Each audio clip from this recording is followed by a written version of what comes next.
This episode was recorded several months ago, and since then, Philipp has left his role at Univerbal. We nonetheless thought this episode was still worth sharing, as it is a great startup story about building an AI language tutor and making it to YC.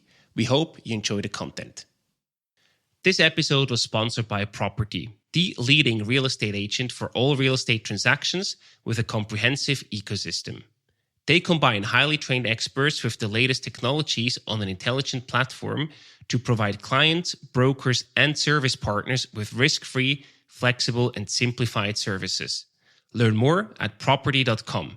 That's property with an I.com. The thing that always and still amazes me is people are like, oh yeah, I want to go to Spain. I want to be able to talk with these people. That's my goal. And then think, okay, let's get to that goal. Let's download an app where I don't talk, or let's buy a book where I just do exercises. And then they are amazed that when they go to Spain that they can't speak a single word.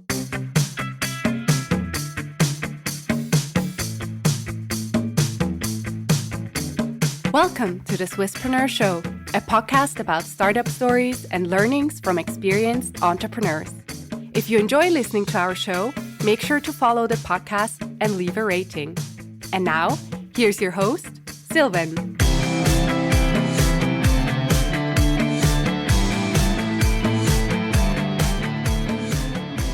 Philipp, a very well welcome to the Swisspreneur Show. It's a pleasure to have you as a guest today. Yeah, thanks for having me. You are the co-founder and CEO at Univerbal, an AI tutor for language learning and conversation. Mm-hmm. Before we talk about what you do, I want to talk a bit more about your personal background. Pretty much your first job out of school, internships and everything aside, was basically Univerbal. Exactly. So I wonder, did you go into your bachelor's in 2015 thinking, I want to become a startup entrepreneur? Yes. That was really? Yeah, like 100%. That's so cool. Yeah, no, that was, I think I even had that aspiration in high school. Okay. I would say. So at that point, I mean, the thing that I was doing in high school and that I really enjoyed doing then was I was coding websites and kind of selling that to a couple of people. I started developing like an app for a driving school instructor thing. Mm-hmm. That didn't really work out, but I did get paid well to kind of develop something, which we then kind of put aside. But that was cool to kind of get started there. I love that because you're one of the very few guests who actually says, I always wanted to become an entrepreneur. For most, it has been a little bit of a detour. They started in consulting or somewhere else. Where does your entrepreneurial drive come from? Did you have any role models in the family, or where does that come from? So also one thing that I want to mention is it's not the only path that I've obviously considered. Sure. It's one of the main ones, obviously, or probably the main one. Mm-hmm. And I think that drive probably comes from two of my grandfathers as well as my father. So my grandfather, who was from Cyprus, he was an entrepreneur himself. And he was trying to sell kind of different goods from Cyprus in Switzerland and vice versa. And I actually found a folder with just stacks of letters that he sent from Cyprus to people in Switzerland and back, and just like stacks of things that absolutely didn't work. So he was just sending these things, getting somebody, like he was a real hustler, you know? Yeah.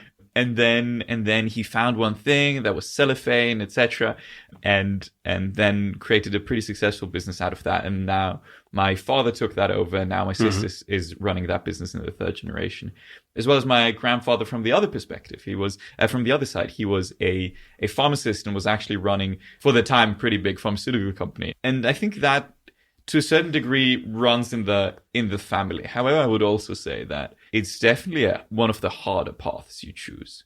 No. And I want to be very, very open with that. It's something that I have definitely underestimated myself. But I think nevertheless, if I think where I would be if I hadn't started something like this, I don't think that I would have had such an interesting last couple of years. Probably would have been more chill. I would have definitely not learned as much, and my stress levels would probably be a bit lower. But it's definitely super gratifying also, and it's a roller coaster. Fully second that. In what way has it been a bit an underestimation from your side in terms of entrepreneurial career? So I think it's like with everything, and there's like a fantastic hype chart from YC or from Y Combinator. If you Google like Y Combinator hype chart, there's like you start with a huge peak, you're super motivated. They call it like the TechCrunch hype thing, and then it drops down to a certain level because then you release the first product, and then you realize, oh, I have so much work to do. And you just iterate and iterate and iterate, and nothing is working. And then some things work, some things don't, and you're just constantly churning those updates out, and you just kind of need to get through that. And I think I've definitely underestimated how much work it is, basically. Yeah. And if you are in this honeymoon phase, you also think that, oh, I know that it's going to be tough, but you tell yourself, oh, even when it's tough, I'm going to have a great time. But the reality probably is, well, yes, overall it's going to be good and all, but when it's tough, it's also just tough, right? Absolutely. But I think that every entrepreneur can kind of resonate with that. I also think it's sometimes not even a bad thing that you don't know about this before jumping into the venture, because otherwise you might not do it. Exactly. That's funny. I actually had a very similar conversation with somebody at YC, and I asked one of the partners there, a visiting partner, if he would consider doing another startup. And then he was pretty successful. His company was called Optimizely. Yeah. So the founder of Optimizely, B2B SaaS, he told me then like, oh, he doesn't know if he's going to start a new company because it's so much work. And that's I think I had this conversation in the very beginning of the batch, and I was like, wait, but why wouldn't you? I think now I can estimate that that hesitation a bit more, or that not hesitation, let's call it caution. Yeah. That's fair. So let's talk about what keeps you so busy. Your own company. You founded Univerbal back in 2022. You were 3 co-founders in total. So I wonder, where have you met Samuel and David to start the company together? Technically, the Swiss company was incorporated in 2022. However, I would consider us really starting this thing when we actually started with this Y Combinator batch, which then was in the beginning of 2023. So, okay. I mean, marginal difference. A difference that kind of had some IP stuff that we then used to fix afterwards. But anyway, I met Sam in high school. So I was doing what we call the Neusprachliches, so the high school focusing on languages, which kind of makes sense with what we do. It all adds up now, yeah. Yeah, right. I was doing Italian there. He was doing Spanish. So we met there, and I met David in bachelor's degree at ETH Zurich when we were both doing computer science. He then went on to do his master's degree in CS. I, however, then was like, yeah, CS is good and all, but let's also kind of I wanted to also see a bit more of the business side, and then did the MTech, which is like the ETH's business degree. And I have to say, that was super helpful. I imagine. I have to say, though, I was a bit disappointed with the master's degree, like the MTech, because it was a bit, if you compare it to the bachelor degree or more technical degrees, it's significantly easier. However, it just gives you a different perspective on things, and I feel like that was super valuable. Yeah, that's what you can apply now, today, in that sense. Now, why did you choose the topic of language learning? Because it's already a pretty crowded space from the outside. We understand now a bit better your background with the high school focus, but nevertheless, why was that the right problem to tackle with your startup? Okay, so the two questions. One is, what's the problem, and basically, the crowdedness of the space. Okay. So the problem itself is something that I encountered myself. So since my grandfather was from Cyprus and my last name, Hadjimina, is super Cypriot, like that is stereotypically Cypriot. You can imagine how much trouble I have if I make a reservation in a restaurant. They always get it wrong. Yep. In primary school or in elementary school, I actually went to Greek school on Saturdays. And that was for people that spoke Greek natively at home. I was completely lost. Then a couple of years later, I did tutoring lessons. And that was super helpful. So there I already kind of saw the pretty significant advantage of one-on-one tutoring. However, I also realized the pretty big disadvantage of that, which was it's super expensive, especially here in Zurich. Then what I was doing at the time, I'm constantly playing around with some new fancy tech on the side. And then a friend of mine told me like, oh yeah, there's this company called OpenAI, and they have these LLMs, and that's kind of interesting. So while I was still going into these tutoring lessons, I was trying to play around to see if I can kind of approximate a certain element of that interaction. And then over time, this kind of became a prototype. The prototype became a Hacker News launch. The Hacker News launch became a company. The company became a YC company, etc. So you know the kind of the way it goes. And yeah, it all really started from there. And then the space that you also mentioned. Language learning is not a new problem. So it's pretty obvious that there are going to be some companies in there. So I would, in my opinion, you can fragment it in traditional language learning apps, and I would put, Babbel, Duolingo, etc. These are the traditional language learning apps. Then there's also another aspect that has been doing well for a while, which is just online tutoring services, where you basically just have a Zoom call with a tutor. And that is also something that is not new. However, where we position ourselves is we are somewhere in between. We want to offer, the goal truly is to get this tutoring experience, but with the affordability of the apps, as well as the accessibility of those. And if you look at that market, now obviously in this space, we're also not alone. When we started, we actually launched the first prototype that we had before ChatGPT was a thing. Then with the popularity of ChatGPT, there was obviously a more interest in this space. However, I'm not super worried about that, because at the end of the day, if you are an early stage company, and they're saying that early stage companies don't die by competition, they die by suicide.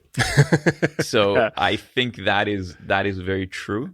We have our focus, and our focus is definitely on bringing that tutor to life. And I think some of the others in this space are sometimes unsure if they want to become a traditional language learning app, but don't put the time and effort into creating the content. Not just like, oh yeah, we're going to create the content with LLMs. I think those won't be interesting. There's also a lot of just like very poorly developed apps that are trying to cash in on the hype. I think that is pretty straightforward and pretty standard for every kind of new hyped technology, which AI definitely is. It's been very much in a hype cycle. So I'm not too worried about that. I think we have our focus of really bringing that tutor interaction to life, and we are on our trajectory and just pursue our mission, basically. I love that. You really identified sort of a gap of positioning yourself in the market.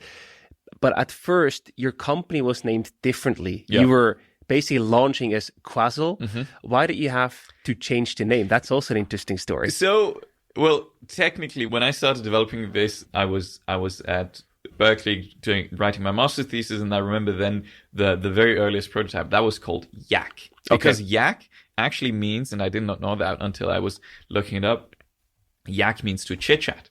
However, colloquially in English, it also means to puke. So when I was telling about my friends at Berkeley, like, oh yeah, I called it Yak, they were like, are you sure you want to call it that? So then we changed the name to Quazzle. I mean, that in German makes a lot of sense, Quazzeln. Right. But the problem was there nobody could spell it. Even people from the DACH region, no idea how to spell it, because it was Quazel, right? No idea. Do you spell it with a K? Do you spell it with an S? Yeah. No idea.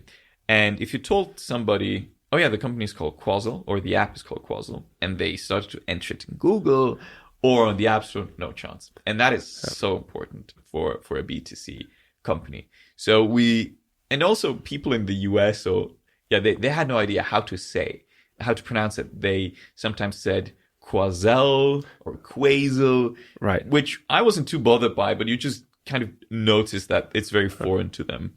And then when we changed to Univerbal, we took the chance to actually also do a proper branding and stuff like that. I mean, the branding we had before was a quick and dirty thing that I think we just had because I had to create a landing page, and we didn't have any branding. So I just took a template from Squarespace, and I was like, okay, let's use these colors and whatever, that's going to be good enough. And we stuck with that for certain period.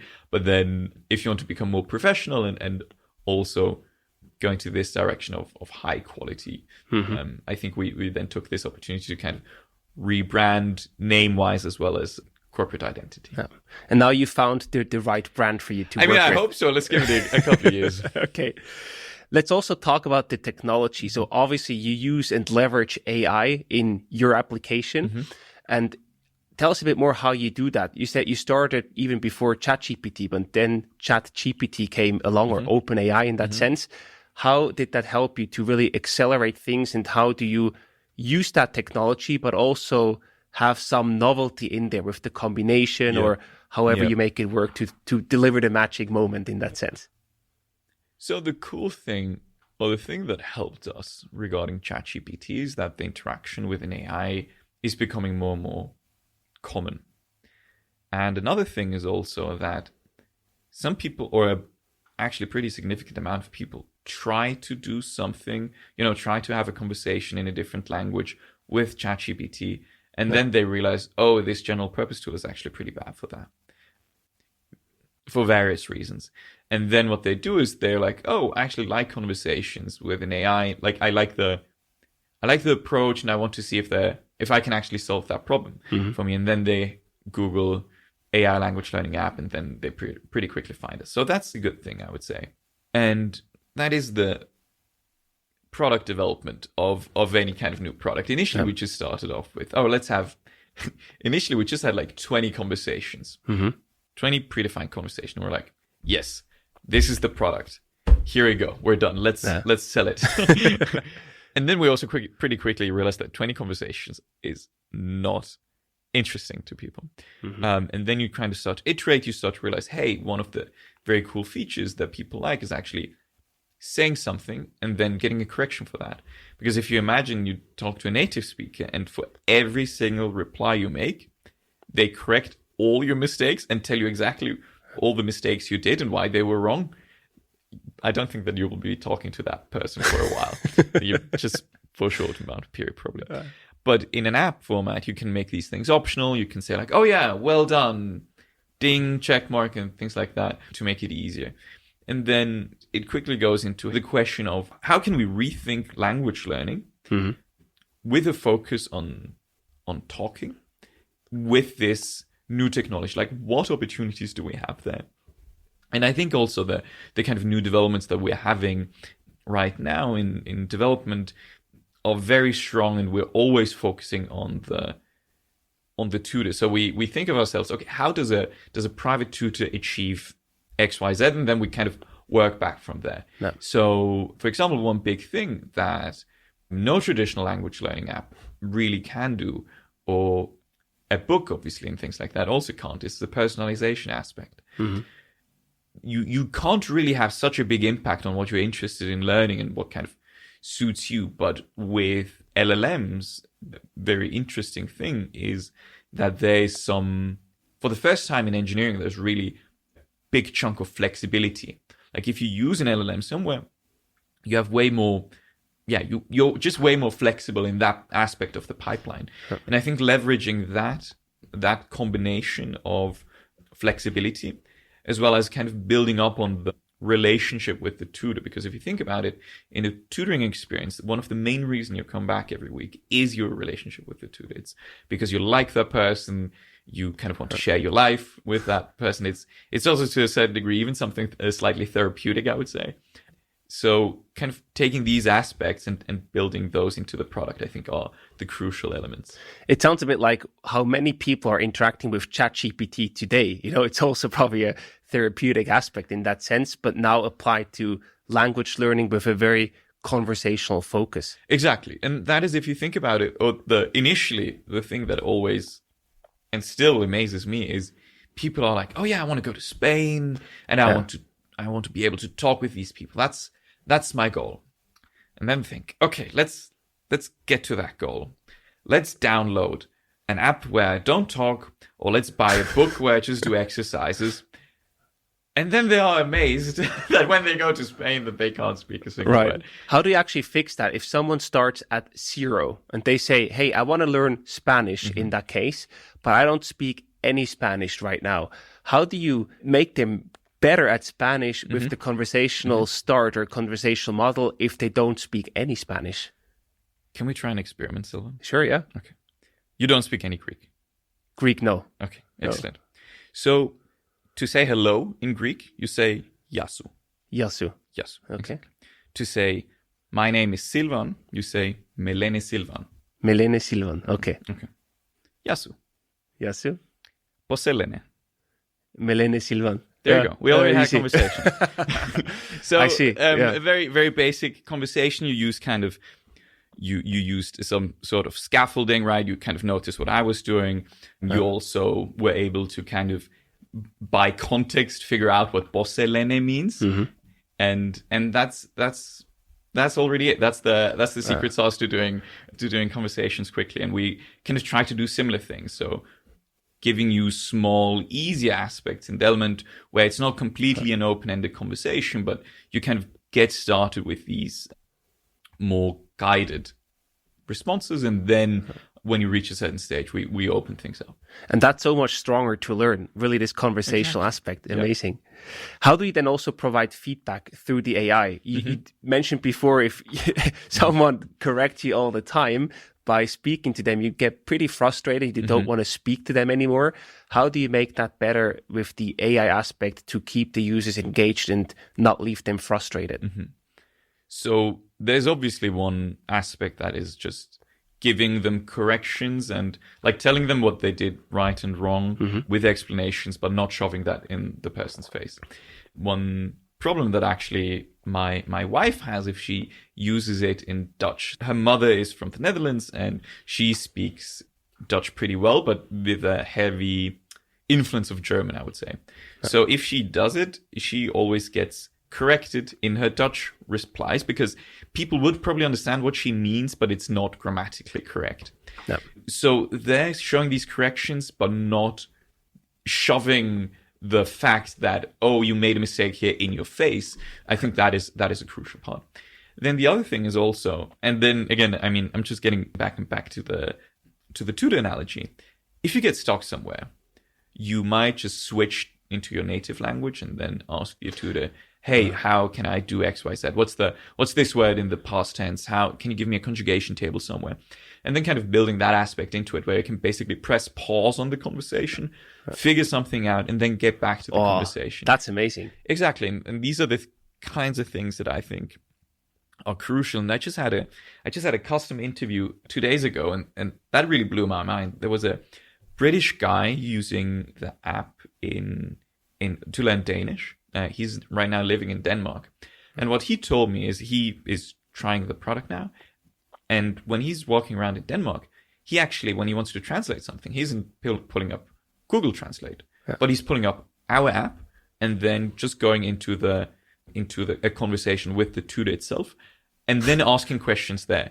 And that just blew my mind because what we basically did for that user is we kind of changed we were able to kind of, due to the relationship or due to the, hey, I have a tutor in my pocket, due to that fact, we were able to prime somebody to think Univerbal instead of Google Translate if they want to translate something. And even though Google Translate literally has the word translate in the name. So yeah, I think that is super powerful. That's a pretty strong shift that you made happen there. Amazing. You mentioned this user. You also do user interviews. You stay very in close contact with your users. At the same time, there's also a lot of science and your personal experience. How do you balance the two? Getting user feedback and building what the users tell you to build versus your own convictions where you say, no, this is where we have to go. Oof. That is a difficult question. And a question that is top of mind for me pretty constantly. I think the realistic answer there is there's nobody who can tell you that balance. It depends on your conviction of where you want to go with the product and how convinced you are that this is actually the right direction. The other aspect is probably if you then make a decision for next feature, for next milestone, and this is something that we've learned recently, that you then actually spend some time testing that first and kind of getting early feedback with hardcore users on that first. And if that seems feasible, also check with educators, because we are working very closely with the University of Zurich, like the Language Center. And that is super helpful because they just look at it from a completely different perspective. They challenge us, and they also actually work on the product directly. And that is the input that they've provided is incredible so far. And it's also cool to kind of see them think about what kind of new things can be done with these LLMs. So that relationship is super important for us, and also a thing that I think most of the other startups in this space, or just they just completely ignore that. And I think that is a pretty huge disadvantage, because at the end of the day, you can come up with things yourself, but that is not going to be the same as somebody who's been studying that for 10 years. Definitely. And you mentioned conviction part also, like, when do you just follow kind of the vision? Now, I think that is, the interaction with the hardcore users, right? So that is actually a thing that we also did recently. We have a Discord channel. And there we actually have a program which we call the Verbies. Univerbal Verbies, Makes sense. We're fun that way. And what we do now from time to time is the Verbies, obviously they have their separate channel on Discord. And we sometimes share what we're doing in this sprint with these people. We send them some Figma mockups. We do interviews going through the mockups with them, where we ask, okay, what would you do if you wanted to do X, Y, Z? Where would you click? And then kind of getting that early stage, like the super early feedback, I think has been a pretty drastic shift, and pretty drastically to the better, like a drastic improvement. Because if you spend time, engineering time on that, and then you realize that, this actually is awful and it completely doesn't work and nobody understands it, that's just so much more costly if you do that, if you realize that in production. And you touched on things initially, like, yes, this is first proper job that I have out of university. I think to a certain degree, maybe some things I would have already known to kind of do differently if this wasn't my first professional experience. But I think the pace at which we as a company are learning these things is so fast, because you are under a significant amount of pressure all the time, and you also just kind of want to move forward, which I think, I don't know, in a year that probably makes up for like 5 to 10 years of professional experience. Maybe I'm also, I can't compare it, but that is what my gut is telling me. At least you're close with that statement, I would say. Let's also talk about Y Combinator, YC. You mentioned a few times already. It's probably the Hall of Fame or the Startup Olympics to get into as an early stage startup. So I wonder, how did you feel when you got the information, hey, you're accepted, you're in? I was screaming in the apartment at that time. So it was, they tell you that if you get accepted, you get a phone call from them. Yeah. If you get rejected, you get an email. We got an email. And that was like they had these onboarding calls like every 2 weeks or so, and we knew that the onboarding call would be on a Monday. And I got an email Sunday evening Swiss time. I was like, I remember I was sitting in the bathroom, like scrolling through the phone, saw the push notification come in, YC, and I'm like, oh no, do I even want to open this? No. Yeah. And then I opened it, and then I got the email from our partner, Jared, and then cool, everything worked. We'd love to work with you. And that was an intense moment. And it's interesting, the shift that happened, I think, pretty much in that moment, because when we launched and we had this positive reception, obviously you knew, hey, there's something in there, but it still felt like a study project, And when you then actually get $500,000 and are told, hey, you'll be in San Francisco, you'll be working with some of the greatest founders as your mentors, you're going to be working in the batch with so many smart people, that that changed your mindset pretty drastically, pretty quickly. And it was, it's also why I've been following them for a while. And for me, that also was one of the career goals I've had. And I thought that, maybe in like 5 to 10 years after my studies, when, I don't know, maybe I worked a bit before and then I did the startup, or maybe it's the third company, or, then maybe I'd get in. And this happened way faster than I expected. Amazing. I love that. Buying Bitcoin has never been this easy. Thanks to the Relai app, you can buy Bitcoin with a bank transfer or a debit and credit card within a minute. The great thing about Relai is that you are the sole owner of the Bitcoin you buy, as you're always in control of your funds. You can also set up a savings plan to buy Bitcoin automatically every week or month, or buy it fee-free for up to 100 Swiss francs or euros each month. Take control of your future today by downloading the Relai app in your app store of choice and use the code SWISSPRENEUR to enjoy 10% less fees. That's SWISSPRENEUR in all caps. A quick disclaimer, Relai services are exclusively recommended for Swiss and Italian residents. We hear from many European startups that go to the US that they get roasted because things work differently there and they just think bigger than we do here in Europe. What was your experience? Did you also get roasted in that sense? I don't know where that is coming from. I didn't get that. Oh, is that in conversations with VCs or? Most likely with VCs, yeah. They want to see bigger numbers, faster growth, and say, hey, you think too small, come back when you can think bigger. Yeah, I think especially people that then did our seed route, Coastler, they are very prone on, hey, think big, how can you take over the world? And maybe I'm just a bit arrogant or naive that way that I didn't feel like it was hard or difficult to stand in front of people and be like, hey, I think this can become a company that actually to a certain degree has a impact on the world and can become huge. And I genuinely believe that, because if you think about first of all, just from a purely, hey, impact on the world, if you think about the cumulative good that you can have if you make education, especially language education, easier, more accessible to just like everybody. I think that is such a huge impact, because if you think about it, the language is such a huge barrier for career opportunities, for romantic opportunities also, and where you can go like geographically in your life. And I think that is such a important mission.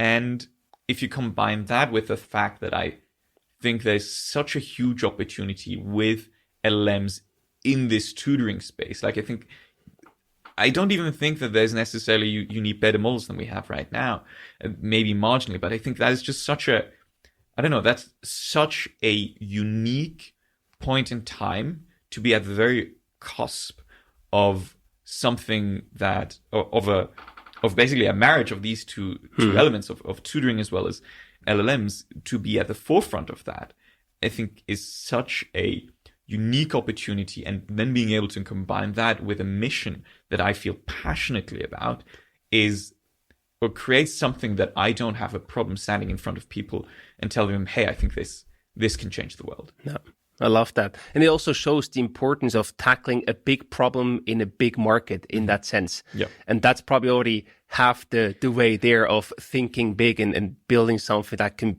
potentially become very big. Exactly. So the thing is, we are building something in B2C, which is less, sought after, or there's just fewer people doing something like that. And then there's also this entire thing with Swiss people being pretty risk averse, I would say. Yeah. And I saw a video of actually Vinod Khosla, and when I was preparing for my pitches with him, where he said that for like founders, failure doesn't matter. That it's the successes in an entrepreneur's career that will make up for all the other failures that you've had.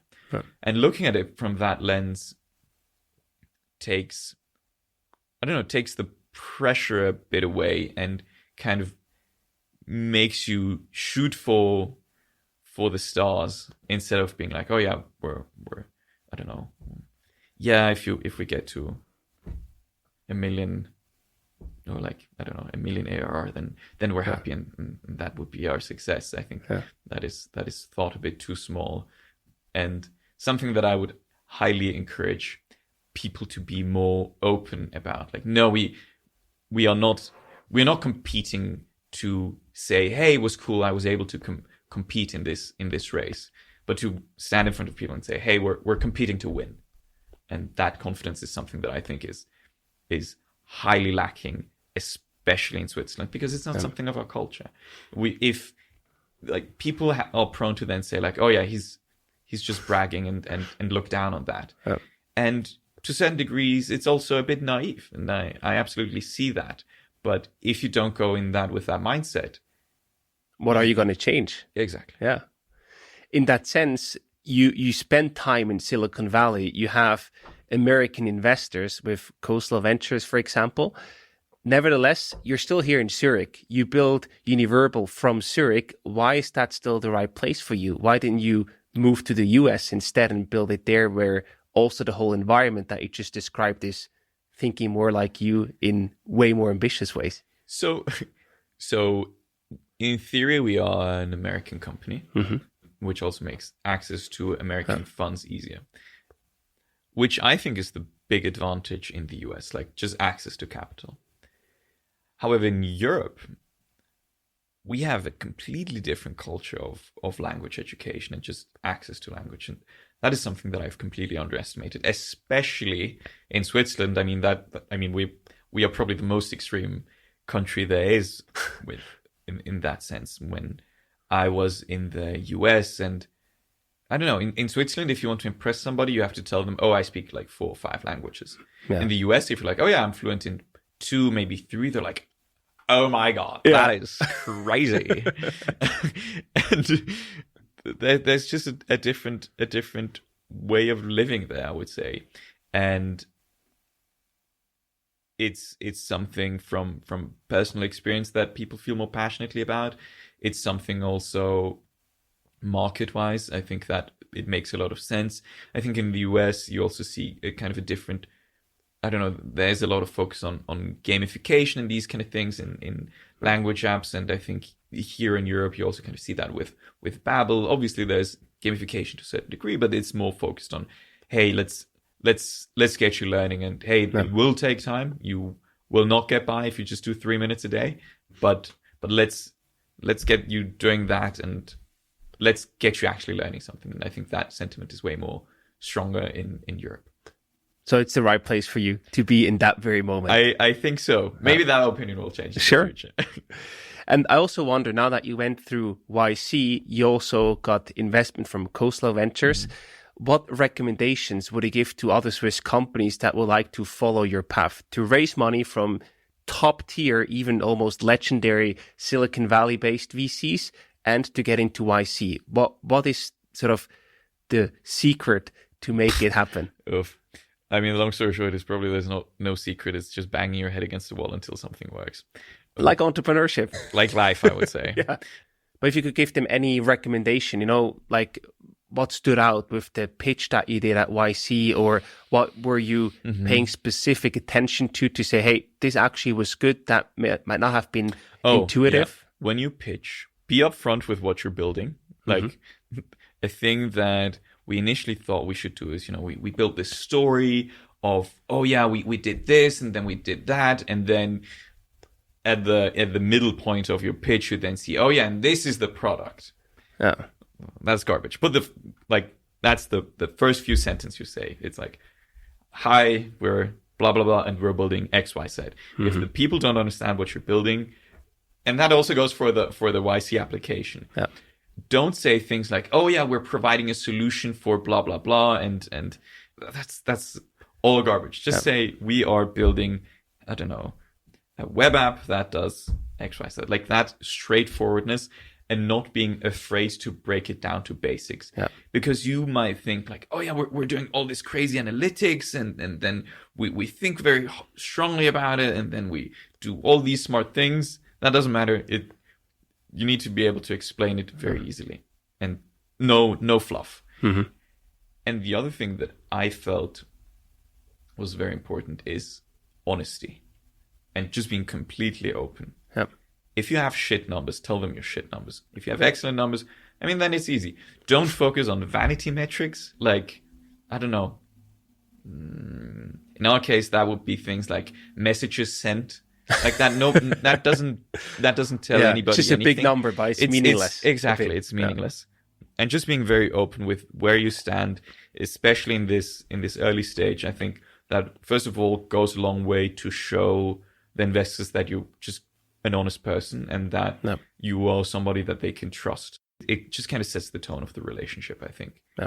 And if you then try to hide your skeletons in the closet somewhere, they will find it, and then it will have just been a waste of your and their time. Yeah. So just be very open with that. But also say that you are confident that you can change these things and that you can go to a certain direction. And if you already have fantastic numbers, then I don't know, set your goal even higher than the numbers that you have right now. So being open, I think, is one of the most crucial parts for a VC relationship. I love that because it's simplicity, upfront and honest, and then still thinking big and showing how you want to fix the stuff that is not that good yet. I think it's really simple, but also very good advice at the same time. Yeah, and every early stage company is fundamentally broken. Of course. Yeah. So I think that's the tough reality. Since you're active in the B2C space, very, very important part of your company's success will be user acquisition. So when you launched, you got over 50,000 people trying your web prototype, which is already really a good start. Was this word of mouth, or how did you pull off this big number? I don't know. So one thing that I do know, however, we posted it on Hacker News on the 9th of August. That was my birthday. I was like, yes, the stars are aligning. Yeah. Everything is going to be awesome. I'm going to click on this submit button and it's going to rocket ship to the moon, etc. Nobody cared. Nobody cared. I got like a single upvote at that time. And the link that I sent there is, if you clicked on that led you to a landing page. On the landing page, you clicked on sign up. On sign up, you went to a sign up page. Where you then had to sign up, and then you had to click on a conversation, and then you were in a conversation. It's a huge funnel. Yeah. And then the only thing that we did in this period of time until we then properly launched, we just removed the need for a sign up. So you just clicked on that link, you were in a random conversation. Amazing. Easy.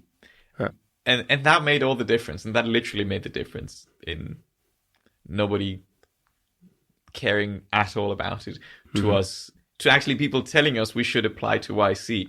Because initially we were like, yeah, no, I don't think that we're ready yet, yada, yada. And then we had like people telling us, no, this is great, apply. And I remember the situation vividly. I was at lunch with a friend, and then I submitted the post like shortly before lunch, and I thought to myself, oh well, last time it didn't really work. I did on maybe, I don't know, if we get 20 upvotes, that would be cool. So we submitted it there, and then when I came back and I looked at my phone for the first time after lunch, my friend was just telling me, oh my god, things are going crazy, etc. So I pulled up my phone. I was starting to read the comments. And then there were also some people that just then in that moment were telling me, oh, it stopped working. And then I was like, oh no, what is going on? And I realized that you have some free usage in some APIs that you use. And obviously that runs out pretty quickly at some point. So I was bought other plots with my laptop, and I was like, okay, I need to fix this right now. So I was sitting on the ground in the middle of that space, people walking by me, trams, I was sitting there on the ground turning on my hotspot. I didn't care what other people were thinking. I was just kind of renewing these API keys, getting them to work again, and then it was working again, which was excellent. But that was interesting. And I remember one comment, because people were telling me, "Oh, things are breaking," and I told them, "Oh, I think I know what the problem is. Let me fix it real quick." Yep. I'm sitting on the ground, and I told them in the middle of a train station, but I think fair enough.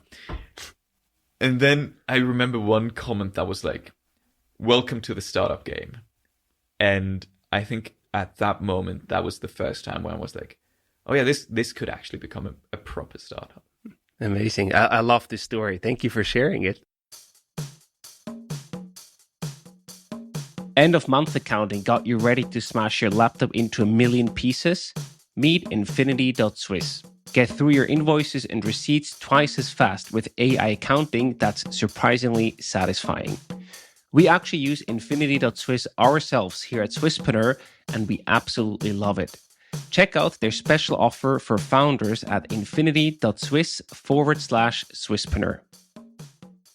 Your business model is, of course, also a very important part of that. So you wanted to keep it simple. People just started in a random conversation, no drop off in the sense of multiple clicks and funnel steps, just link and you start in the conversation. Is that also the reason why you offer the 7 days for free today before you then actually start charging the users? Now you hit on a big pile of discussion that we're having internally. I think our funnel actually also grew quite a bit now from that period. We know that a big chunk of people might not have interacted with AI at all, or might not know what AI language learning looks like, or AI tutoring. That is not a thing that people know yet. So what we want to do is we want people to know what they're getting themselves into. And being too restrictive with showing what you're doing can have a negative effect on that. And I think a trial of some form is very important to kind of de-risk it for people. I mean, if you get a music subscription, you know what you're getting yourself into. If you're getting Netflix subscription, you also know what you're getting yourself into. These things, less so. So there is kind of this fine line between telling/showing people what the product is about and what they actually can do and why it's going to help them,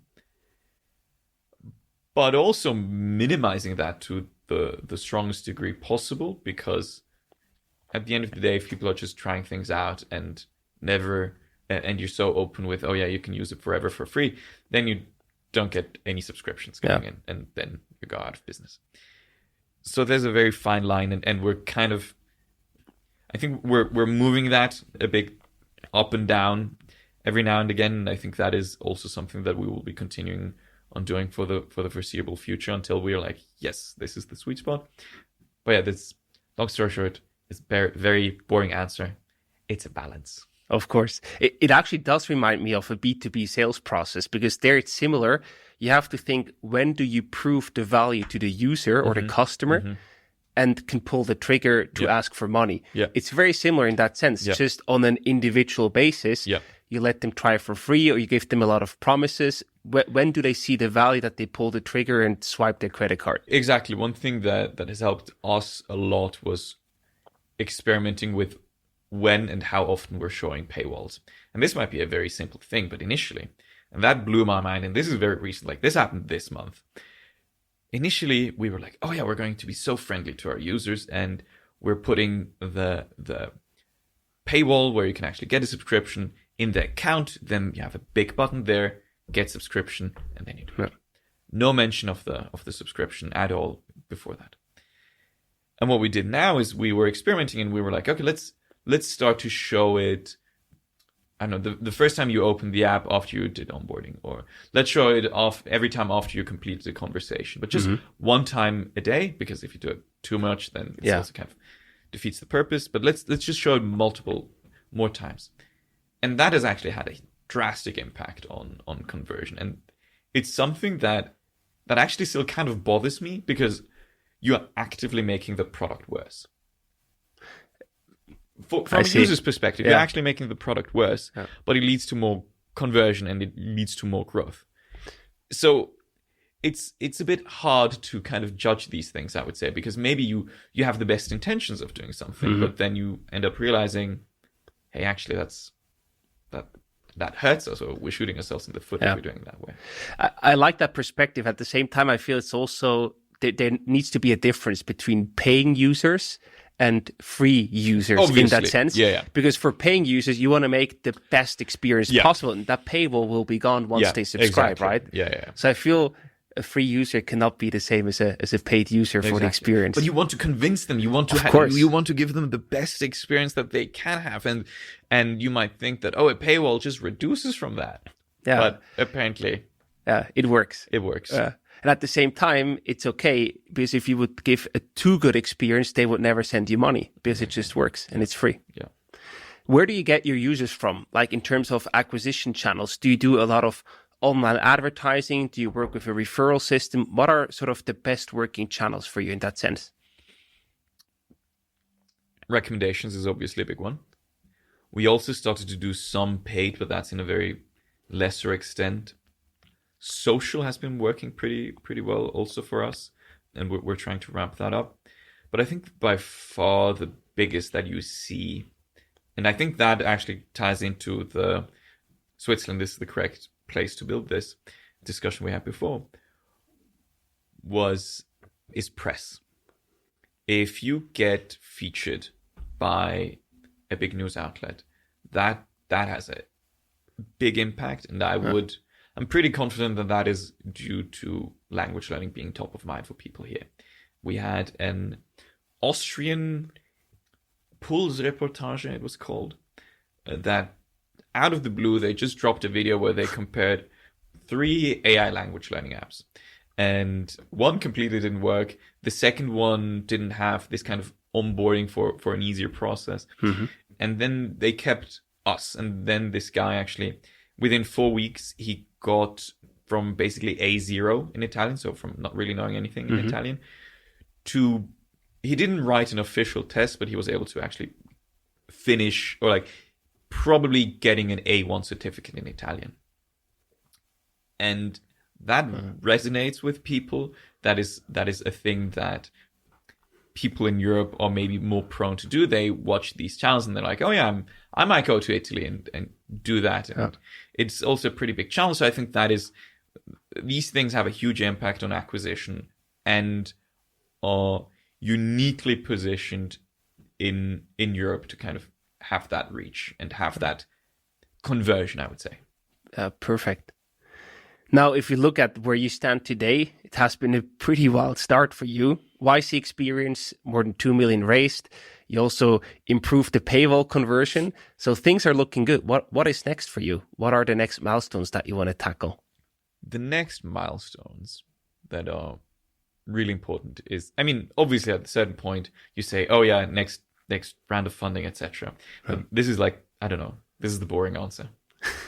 I mean, everybody can tell you, oh yeah, we want to raise our next round. Obviously you do. I think for us, the important thing is to, first of all, just figuring out a very high, I mean, in technical terms, a strong growth channel with low CAC, so with low acquisition costs, right? I mean, and that iteration is still ongoing because we really need to find a sustainable way of doing that, because paid won't scale. It will probably work to a certain degree if you're small, but then unit economics and the cost will just kind of blow up. That is kind of the growth challenge.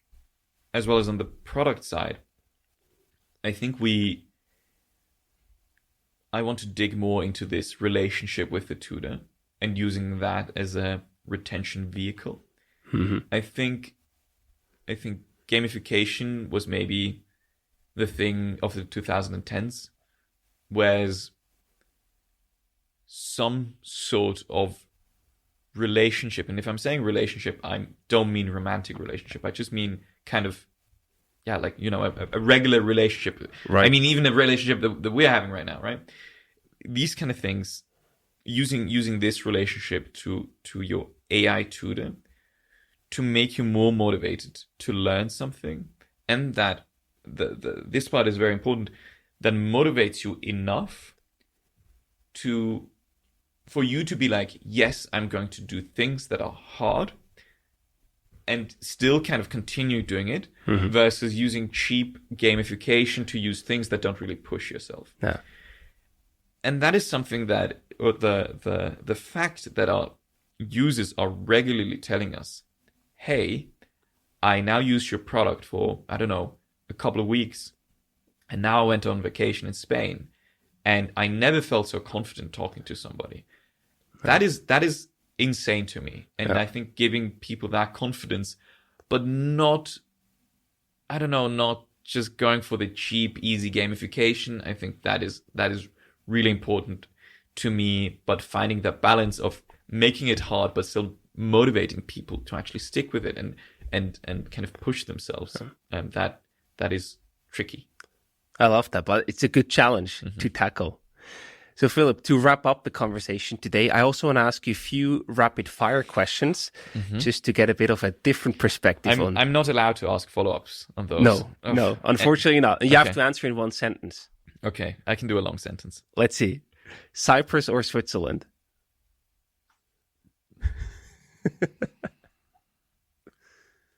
It depends on the context. However, generally speaking, Switzerland. How many languages do you speak? Depends on the context. It depends on who I'm talking to. Here, for a Swiss audience, I would say comfortably 2. German and English, I guess. German and English. Yeah, no problem. Yeah. And what languages are you currently learning yourself? So obviously Greek. No. Greek is the big one. I'm also on and off doing some Dutch because of my wife. I think those are the main ones. And is there a language that you would like to learn, but that is even too hard for you to learn, even with Univerbal as a tool at your hands?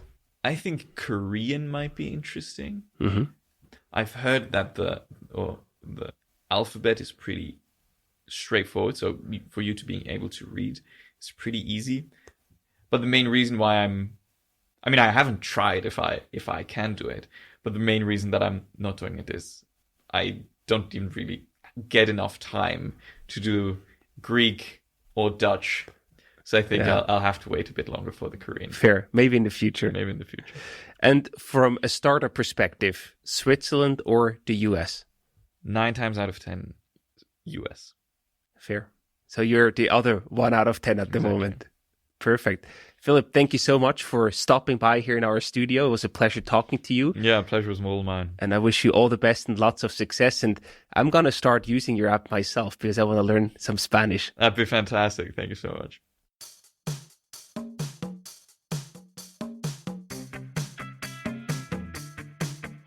We hope you enjoyed today's episode. If you did, you can support us by rating our show on Apple Podcasts. This way, we can reach an ever-growing number of aspiring entrepreneurs.